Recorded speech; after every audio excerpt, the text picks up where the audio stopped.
podcast.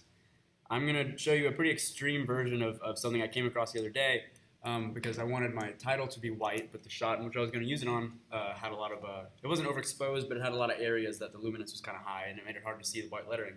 So I kind of thought of this, figured out kind of a little trick that helps so that you can use white lettering on an image that it would otherwise be kind of hard to see, and make it pop out, make it so you can read it.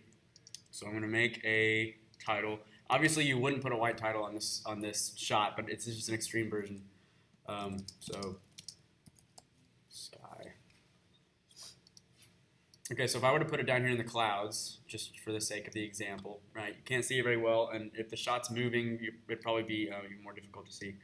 So here's the trick, and I don't know if this is always going to work, but I think it works in this setting. Select your layer and go to your effects tab down here at the bottom and click drop shadow. Now I'm not putting a drop shadow on it because obviously if you don't want a drop shadow, then you don't have to put one. You can get around that basically by doing it like this. So you want to make sure that the size is not the size. The distance is at 0. You want it to be directly behind the letters. You want it to spread out so that it looks kind of like that. Yeah, a lot. And then bring your opacity way down like that.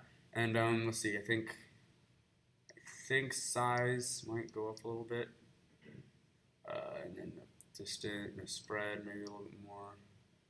Opacity, bring that down. Okay, so basically you work with it until the drop shadows kind of isn't noticeable. So now what you've done is you basically created a layer behind your words that is darker, but it's not noticeable because of the way it feathers out. So without the drop shadow, it blends in, and with it, it helps it pop out a little bit more, so that if you have any shots that are white and you have white lettering, then this can work. Okay, see you guys next.